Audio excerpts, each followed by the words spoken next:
Morning. Hello, hello. This is DadSchooled podcast. I'm Josh. That is Jimmy, and we are back. I know it's been a long time, precisely 7 days, but we're back. Feels like an age. Feels like an age, exactly.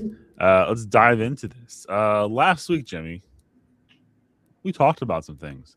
We talked about dads who feel like they are at the end of their ropes. They're exhausted, discouraged, wondering if they can keep going. Man, I feel the same way just getting out of bed in the morning sometimes. Why? Uh, and judging by the responses we got on that episode, I think we need to dive a little deeper and maybe change it up a little bit here. At the same time, do the same thing but differently. And this one's going to be a little different. It's gonna be dads who not the one who's given up on everything, Jimmy, but we're gonna do the one who hasn't given up. So if you have given up, you can still stick around. That's fine. But if you haven't given up, this is definitely the episode for you. So this is for you all who have shown up every day. You're still going to work. That's metaphorical. It's not like you're actually going to work, but going to work as a dad, I should say. Still trying to lead their family. They haven't given up on that. They're still trying to do the right thing. But at the end of the day, it feels like it's just not good enough. Not enough checks on that Excel document telling you did great. Because everyone lives off that on digital ledger of good deeds.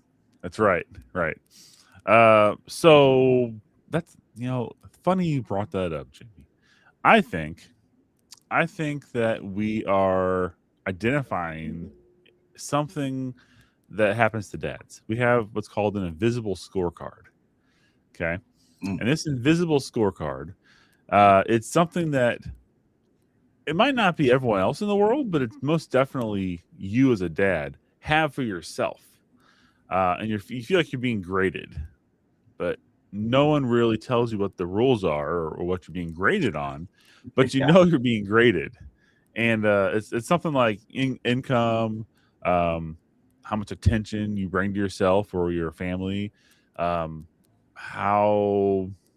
emotionally available you are to your significant other or your kids, how you discipline your kids. I mean, we're being graded on everything. Your lawn, how you cut your grass, your spiritual leadership.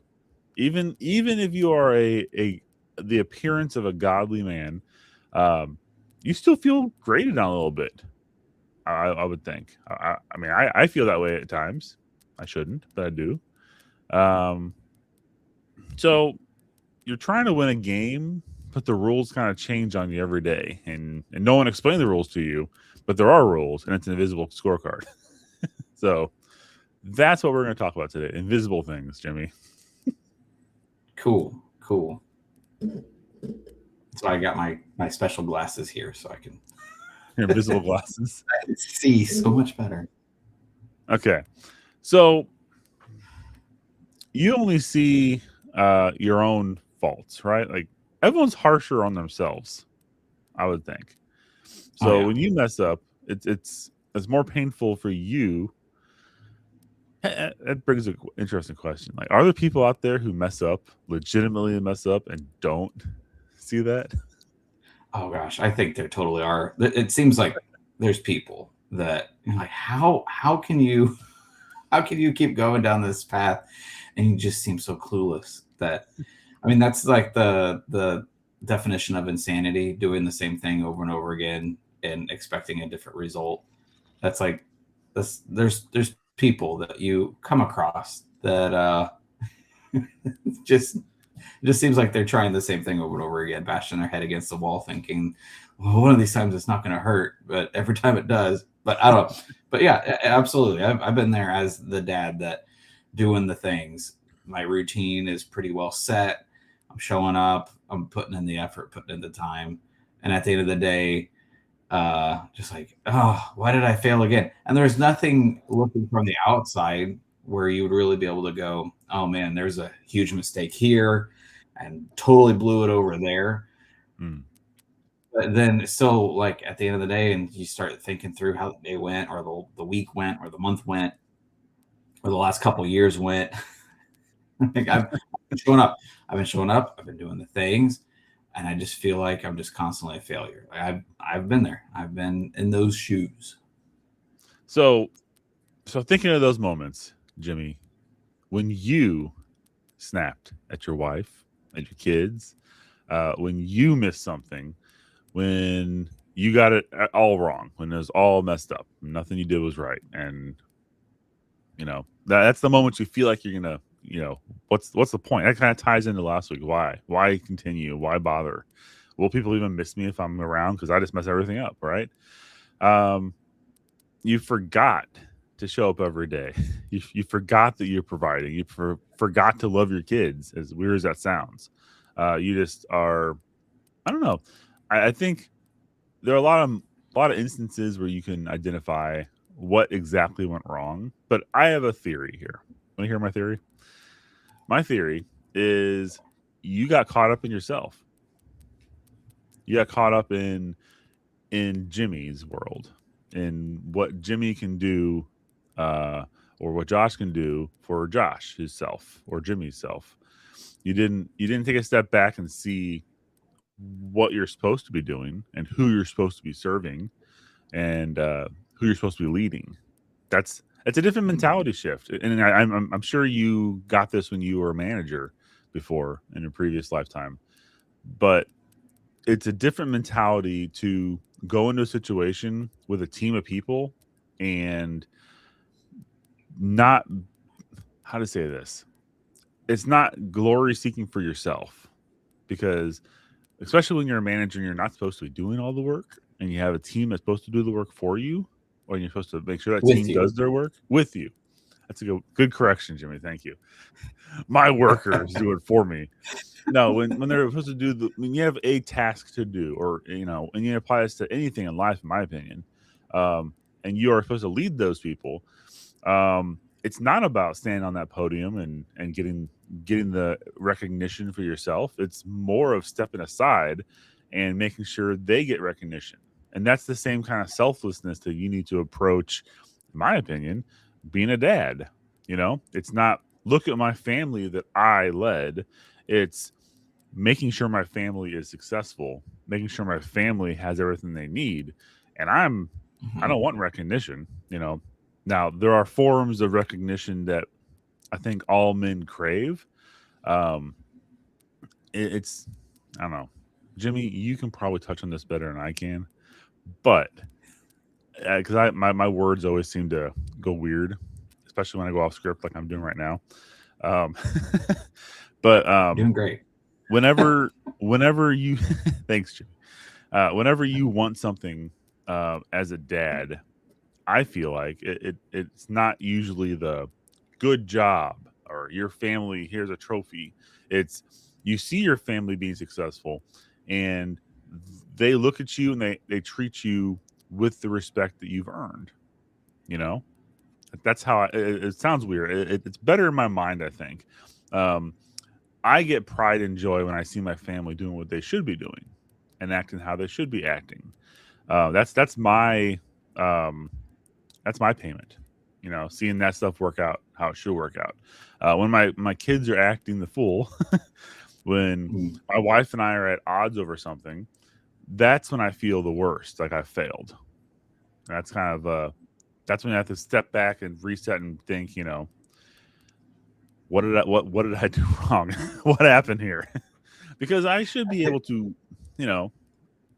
sorry, you go now. I've been. No, yeah, I think that's one of those parts that can in a man's life, and a husband, a dad, the work you do at your job, whatever, those times that get the most frustrating, or really seem to come and slap you across the face the hardest, are the ones where you think that you're on the right track and you're doing all the things right. And I've completed all the same steps I've done 100 times before and they went great. and then you find that hidden landmine that you didn't know was there. It's like buried in the field, and it surprises you, comes out of nowhere. Those are oftentimes the times that, like, okay, well, dang, I was on the right track, doing everything that I thought was the right thing, and something else, some external event or someone else's thoughts or feelings got in the way and ruined what I thought was doing great. I think I talked a little bit about last week, like being that whole idea of being stuck in a rut. And when you're going down, I talked about it when I used to do a lot of mountain biking. But same thing, you're driving down, a muddy road, a dirt road or something, and there's some deep ruts. That's the path you've been down over and over again. Eventually, those ruts can actually become dangerous. They could damage the underside of your car. And if you're like, well, actually, I've gone down this rutted road so many times, I actually need to be over here. I mean, once you're in the rut, you're in there, and you have to eventually just maybe start a new road, start a new path, and that takes a deliberate decision earlier in your journey of the day, or whatever you're doing, whatever you're getting yourself into. You have to kind of make that mental determination ahead of time. Like, nope, I need to go this direction. I usually go this way. Today, I need to go over here. That takes a. And for clarification, he's not saying to drop your family and go this way to a different family. No. He's meaning change your ways with your family, take them this new direction. You're on a journey together. On a journey together, right? So like us as dads, and this is a generalization here. I'm not saying this is how it always is, but I want to speak generally. I think this is most cases. Guys don't show on the outside generally the same kind of stresses that wives might show on the outside. Like, we might have the financial weight on our shoulders and the spiritual weight on our shoulders, leadership weight, even like the weight of leading others. And we're supposed to lead others. We're supposed to be the father figure, especially those dads. And here's an interesting one. If you have a wife who's more spiritual than you and might have even led you to Christ, it is hard as a head of household biblical dad to take those reins back. It can be stressful because you always feel like you're not doing enough. You always feel like you're trying to do more, and it's awkward, or it's hard. That is the responsibility that we carry as dads on our shoulders. Our shoulders. That's a hard word sometimes for me to say. Shoulders. So a lot of dads don't feel appreciated because what we carry is invisible. Like the financial, it drives my wife nuts, I think, because I do worry about money sometimes. Who doesn't really, unless you're like a billionaire, I guess. But they got there somehow. My wife might bring up 3 or 4 times when we're at the grocery store, we need to get this sale and be more cautious of this. And I personally don't like fretting over that stuff, but it does happen inside my head, and it still is an emotional weight that I carry. I just might not show it on the outside like some people do. So it's everyone carries it differently, right? Here's the thing. When you take a step back and look at everything you're doing, you're not your scorecard. You're measuring what you're accomplishing. You're measuring your outcomes. You're not really measuring what you should be measuring, which is faithfulness. It really comes down. I'm gonna do a wide sweeping paintbrush here, Jimmy, and say all the problems in the world are all because of faithfulness. There you go. Episode done. Finished. Yeah. So it's like you're thinking your kids are acting up, right? So I failed. Wife is frustrated at me. Once again, I failed. I had a bad day. I failed. Even if your job, I've had days where I get praise from multiple people about my department and how we're running things, and I still, and at the end of the day, I feel like I could have done more or better. It's a weird concept. Like, and I'm always deflecting. Oh yeah, they're a great team. Great team. But and people are like, oh, you're doing so great. It's like, yeah, but why is that wired in my brain to constantly feel like I'm not doing enough? It's always Mhm. there. Um, Mhm. I think it's this faithfulness. Faithfulness, Jimmy. That's the answer. Everything today is going to be faithfulness. When you have a problem, you have a faithfulness problem. That's the answer. I mean, that very well could be. Yeah.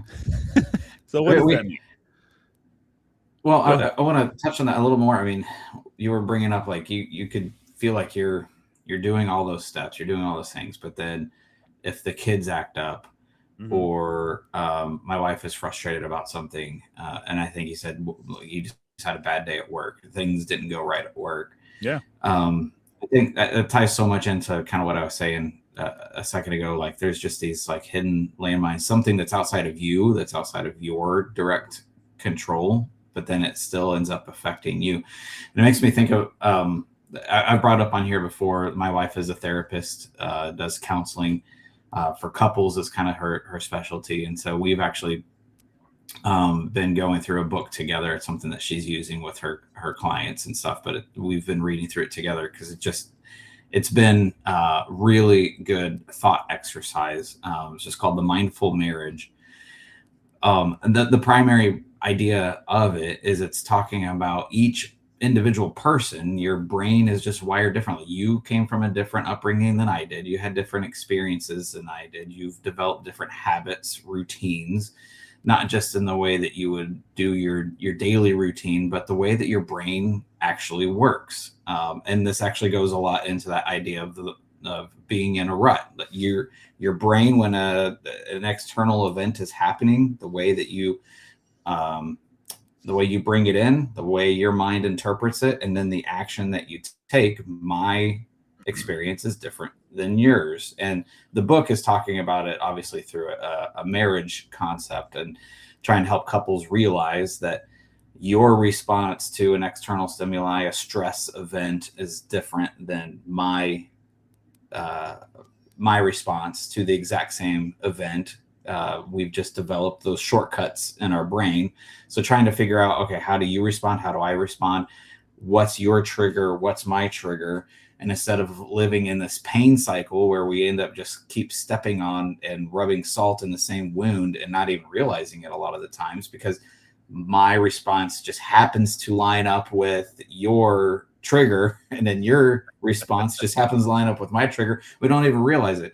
You have to actually, like I was saying before, you got to take that step back and figure out, okay, this is the path I'm usually on. This is how my brain has been wired. And this isn't, not to try to get all woo woo or, Woo woo. crazy mentalist stuff. I don't know. Like I feel like this is some legitimate thought exercises for yourself. Uh, what's my usual go-to response when a stressor hits? And so often in times in marriages, men and women are obviously very, very different, but then the individual person that you decided to spend the rest of your life with, how are they wired? And are we at odds the times that we're butting heads? Is it because my response is your trigger, and then vice versa? And it's been a really good thought exercise for the two of us, just thinking through those sorts of things and learning to try to get out of the pain cycle that we end up putting each other in, and then trying to figure out, okay, how can we develop a peace cycle, and working forward in that regard. And I think that goes so hand in hand with what we're talking about, where you feel like you're doing all the things. I'm showing up. I'm clicking, or hitting all the tally marks on my check boxes, and I still feel like I failed at the end of the day. And Mm-hmm. this can oftentimes be the source of what's going on in our own marriage, where her brain is wired different than mine. So maybe looking at things from a different vantage point could be helpful, if that's where your pain point most often is your relationship with your spouse. Like let's just take a step back and take a look at it. And I know that's hard for a lot of men to go, I don't want to talk about emotions. That can be really, really hard for a lot of men, but it can be very, very useful to let's just pause for a second, take a look at things. Not to say that it's all my fault, I got to put the blame on myself, but what part do I play? I think is a valuable question. Oh, I know it's my fault, Jimmy. You're speaking here, and I'm thinking, like, man, that makes a lot of Trying to sense. go the long way around to say, Josh, it's all you, man. It's all you. I mean, just for example, what was it? Saturday. Saturday, I had a great morning. Great morning. And not even by noon, I messed it up. Like, the morning was great. What'd you do? Well, you know what? And it was a stupid thing. I'm not trying to air my dirty laundry here, but it was 100% my fault. My wife and I were in the car driving to go pick up her grandma and take her out to breakfast or brunch, breakfast, lunch, second breakfast. And it was a good time. You know, we were in the car chatting and we are talking about backyard projects of like what we want to do with our backyard in the future. And it was just, we're not close to it this year or next year, probably. You know, we're still saving up, we're still planning, but we were just talking about like what kind of permits we need to get, you know, what's the next steps planning wise. I don't know what happened, but like in the middle of that pleasant conversation, I said dumb things. I was like, you know, I was getting agitated when she was being logical about the next steps. Like, we need to get approval for this or that. We need to do this, and I agree with her. We do, but I was focusing on the wrong aspect of the conversation. Whatever she was saying was triggering me big time, and I snapped at her, and then she just shut down. I was like, oh man, I messed up this next couple days. You know, that wasn't good. I just saw that happen like instantly. And then I see it happen, and I backpedal, and it took me, you know, I didn't get a chance to really apologize meaningfully for another hour or two because we just got to her grandma's. We had to take her out to breakfast. So it was like, now I'm sitting there knowing I upset her, and it sucked. You know, I felt terrible. And then I apologized afterward, and she's like, okay, you know, but it was like, I already knew the damage was done. And while you're saying all this stuff about how you respond differently, it's true. In school, you know, those assignments that teachers like, now class, there's no wrong answer. This is opinion based.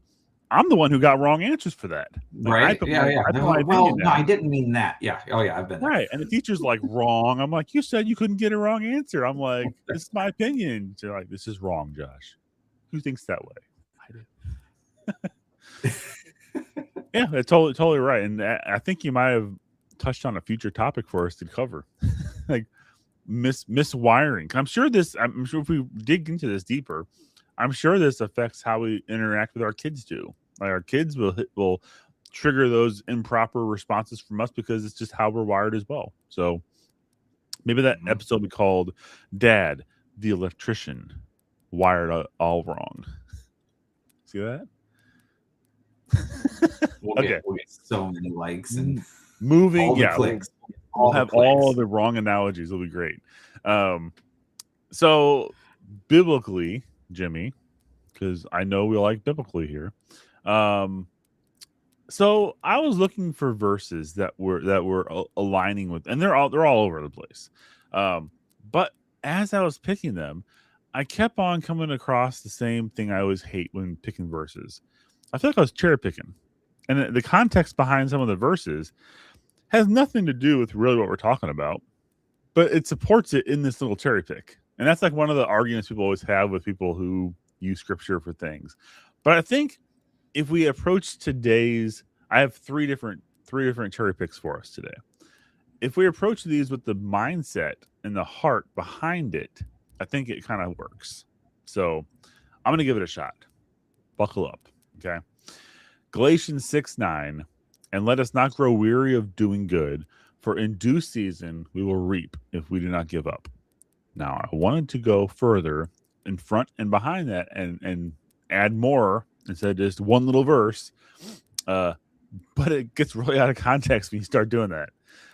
So remember that, you know, and let us not grow weary of doing good, for in due season we will reap if we do not give up. Okay, that's an important distinction. If we do not give up. Okay, 1 Corinthians 15:58. Therefore, my beloved brothers, be steadfast, immovable, always abounding in the work of the Lord, knowing that in the Lord your labor is not in vain. Okay, once again, if you keep on going on these, it gets out of context. But I'm trying to cherry pick here, so bear with me. It actually gets in context, but different than what you're talking about. Different meaning than we were going. It's all relevant. Not saying it's not. I'm just saying, like, for our particular supporting. You're good. Right? Luke 16:10 is our last one. The one who is faithful in very little is also faithful in much, and one who is dishonest in very little is also dishonest in much. I love this one. I love this one so much. It's a good self-check for me all the time of like, am I doing the right thing? Should I be trusted with what I'm doing? It's just how I always think of this one. Okay, so all three of these cherry picks together, we have a little cherry pick basket here.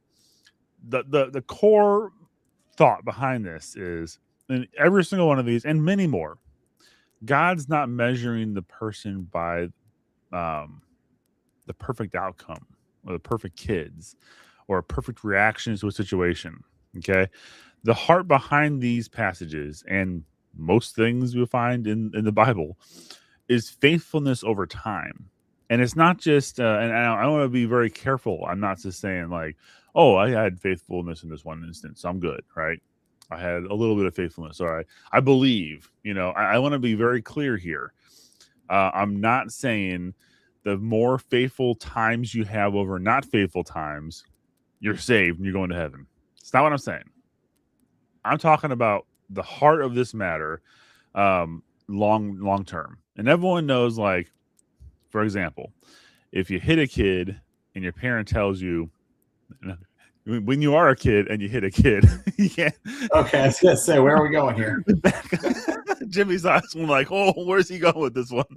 No, if you're a kid and you hit another kid and your parents say, now say sorry, and you're like, sorry, that's not the heart of where you should be. You should be, that's the heart you should have. You should be actually remorseful for hitting a kid. There is a kid, Eric, that I remember very, very distinctly. I don't know what the context around this was, but I remember at some point in time, I hit him in the stomach. We were in, had been fourth grade, maybe. It was raining outside. I remember all these details because I feel so terribly about it, right? All these details. We were playing with one of these mannequins in the classroom that has all like the internal parts you can take out and put the heart in the right spot and the lungs in the right spot. We were having time trial races of who could do it the fastest. It was something that we did as kids, right? We had like free time. And we're going. I have no idea what caused this, but I remember getting so mad at this kid that I punched him in the stomach. Okay. And I was, I was really small and he was really small.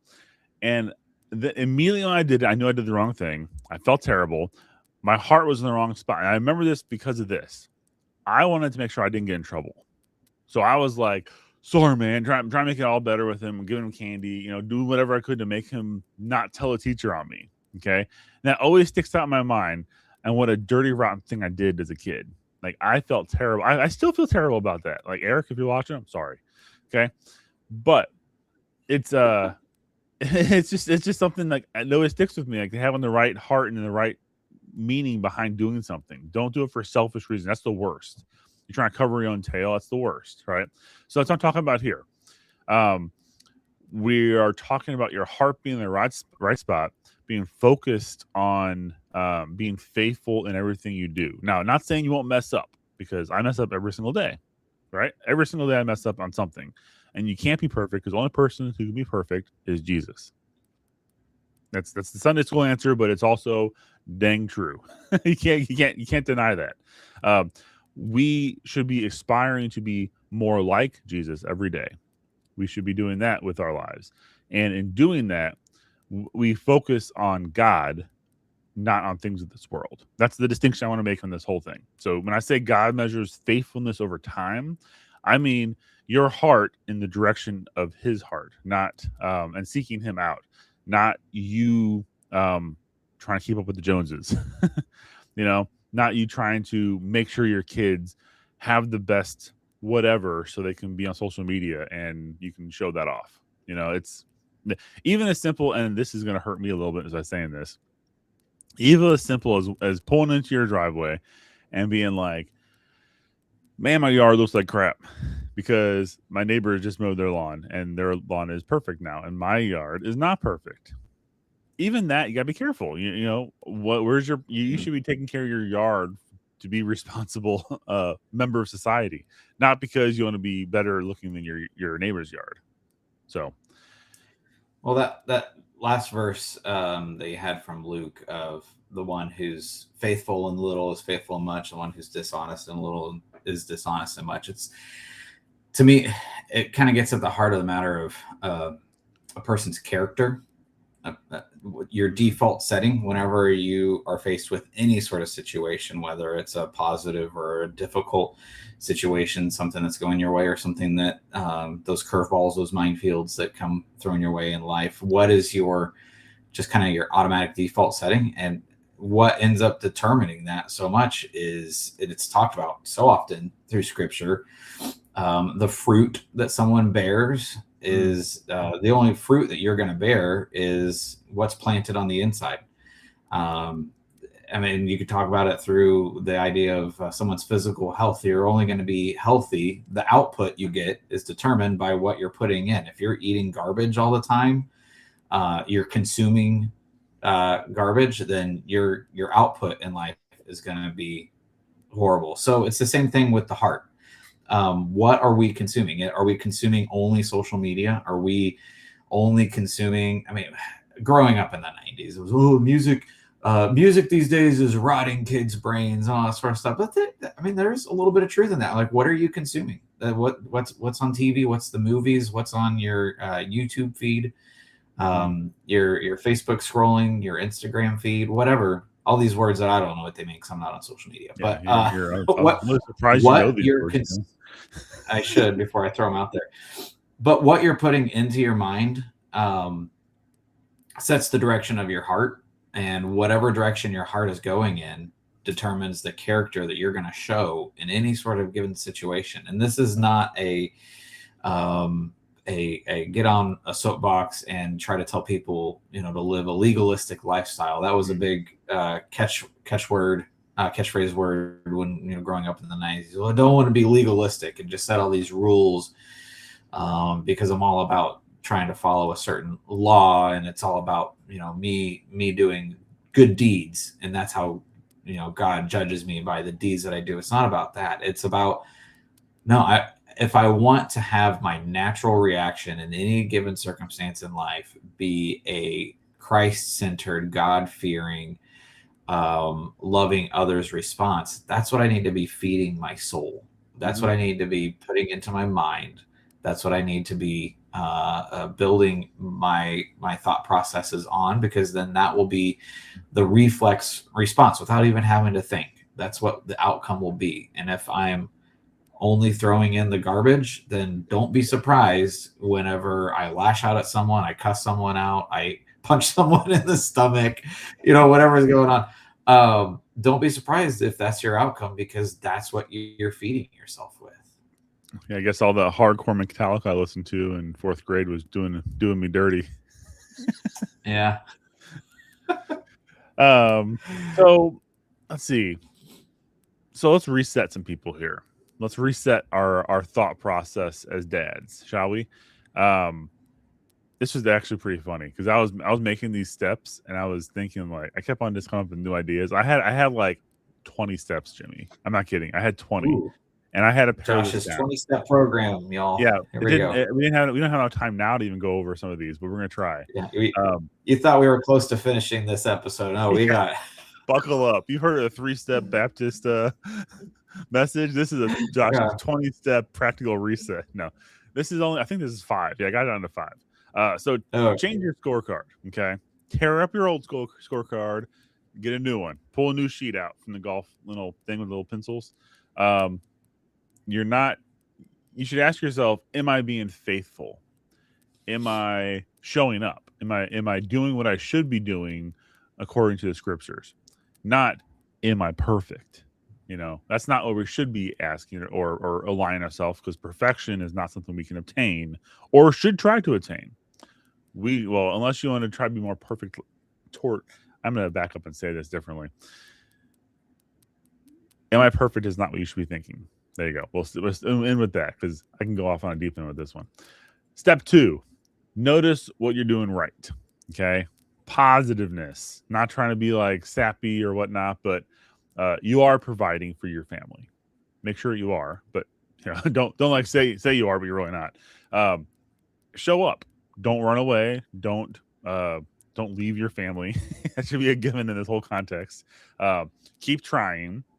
Keep putting that good step forward, a selfless step forward, not a what can I do for myself? What can I do to make myself look good? What can I do to? And I battle with my kids all the time. Don't you should your first thing out of your mouth should not be, well, they're doing this too. No, your first step out of your mind, your mouth, the first thing out of your mouth should be, what can I do better for my family? Humble, faithfulness, not what it's someone else's fault. Someone else is doing something wrong. You know, um, most of the time you overlook all the things as a dad that you do right because you're so hard on yourself. And that's what you need to make sure you do on this. Make sure you recognize you are doing the right things at moments and hang on to that and continue to do those right things. Step 3, Jimmy, we got to move fast because we're running out of time. Step 3, lead without needing validation. Okay. This was important because if you're always pausing for someone to tell you how good of a job you're doing or not doing, that's terrible. Like we've all encountered those people at work who can't do something without affirmation. And it drives, and if you're this person, not sorry. I'm going to say this anyways. You need to grow up and you need to, have some confidence, be able to work by yourself, be able to recognize when you need to improve something and move forward. Now, it's not always easy to do this, but you don't need you don't need to be thanked for everything you do. Okay. Just keep on going. Keep on doing things. You're not always going to be seen. You're not always going to be thanked or recognized. Accept that and move on. Our job is not to be accepted or affirmed. Our job is not to be seeking attention or seeking recognition for things we do or do not do. We need to always be just doing things. My wife is probably laughing her head off right now because I'm like, look, the dishes I did. She's like, yes, Josh, but you missed 2. Those 2 things that no one wants to wash, like the water bottles that are all complex and things come off. No one wants to wash those. They don't go in the dishwasher. Anyways, it still matters. You're supposed to wash those? Yeah, people wash those. You don't need to be validated. It still matters. Step 4, Jimmy. Step 4, stay steady. Okay, not intense, not perfect, not anything, but just consistent. Just keep on going. Okay, it's kind of weird. I guess it ties into previous ones, but it's important to keep in mind. Stay steady. Keep on going. Okay. Step 5. I think this should be step 1 through 5. All on this one, my opinion. But some people need it more spelled out for them, so I have to break it down for them, Jimmy. Step 5, turn to Scripture. God literally gave us a how-to manual on life. He gave it to us, and we should use it. We shouldn't ignore it. It has. If you have questions, I'm not saying that I'm the best at this. It's really hard for me a lot of times, but every time I do this, it blows my mind when I start diving into the Bible and I have a problem and I see, hey, what does God's word say about this? Now, I might require assistance of other people to find that in the Bible because it is, in my opinion, unless you know every single page and every single verse. Yeah, that's why it's important to read through your Bible and actually understand what you're reading and the context, because then when times come up that are hard, you're trying to research things, you can have things in your mind like, oh yeah, this is something they're talking about in this area. You can go look into it again and remind yourself, right? But if you have not read your Bible, you need to, because if you have no context in your head already, how are you gonna know? Like you don't know what you don't know. So you need to read it and understand it, and that's all I can say. Jimmy, any more clarification on that topic before we move on? On reading Scripture in particular? All of it. Yes. All of it? All Scripture. Yeah. Do all 5 steps. These are the 5 steps that will bring you the most joy in life. Okay. Closing thoughts, Jimmy. No, yeah. I mean, my last thing for this week, I would just encourage guys, like, take a moment to do a little self introspection. Think about what are the times in your life where you end up feeling like you get triggered easily, or what are responses you give to your spouse. Like, let's just, instead of zooming out over your entire life, let's just look at your your marriage relationship. Take a moment, do a little self-reflection, and think about, okay, is there a way I respond in a given situation where every time I give this response, it absolutely sets my wife off? And the easy thing would be to go, well, she just needs to get over it because that's who I am, and she just needs to accept me for who I am. Man up for one time. Go, okay, what if I try to give a little bit of different response because I don't like that spiral that it puts us in? I'm going to step up this time, and I'm going to try to pause for a second, see if I can give a more mindful response, and see how we progress forward in life. That's my homework for you this week. Just take at least one opportunity to think through yourself, like, okay, I'm going to try to respond a little differently in this circumstance. Mm-hmm. Man, it's like you're preaching to me every time you talk, Jimmy. This is our public broadcast therapy session for Josh. So many views if we just had your wife come on here and do a therapy session with me live, because it'd just be so entertaining probably for everybody.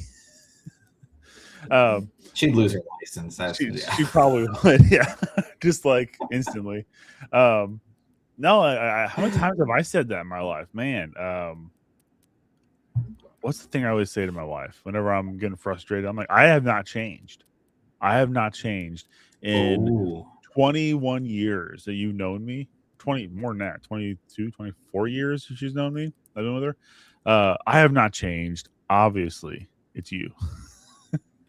I have said this stupid phrase. I've always been this way. I haven't changed, and that's the problem. Probably I haven't changed. I need to change, right? Except you have. When you guys were first together, you were not planted in the. That's true. In the field of Christ. That's very true, Jimmy. Thanks for calling me out in front of You're welcome. In front of your mom on here. Okay. Yes, I have changed in that regard, but in the context that I was speaking, I don't think I've changed. But obviously, that changes everything. You're right. So, once again, I have to humbly accept the fact that I was wrong. Well, it's not all about me, Jimmy. It's about everyone else. That's the point I'm trying to make here. If you have any thoughts, questions, concerns, if you have anything you disagree with, I love those conversations. Please message us. Facebook's a great place to do it publicly. I love talking to people there. Just make sure you come with an open mind of wanting to have a discussion and not just wanting to throw off hyperboles and then walk out. Name calling and whatnot is never fun and never productive. It's essentially punching someone in the stomach and walking away. It can be fun, but not productive. Yeah, it can be really fun, but it's not productive. And there's like, if you're that angry, I don't know. We're not going to get into that. DadSchoolPodcast.com. Please message us, like, subscribe, share with your friends. I think that's it. Man, these episodes, we have to carry these down. 30 minutes is supposed to be, Jimmy, not 43 minutes. Come on. Sorry, I get so worried. I blame Jimmy and his long-winded explanations on this. Sorry, guys. But we'll be back next week talking about other things we can get in trouble with. Last thoughts? Again? Second last thoughts? My thought bucket is empty. Okay, you hear that, folks. Jimmy's thought bucket is empty. Have a good week.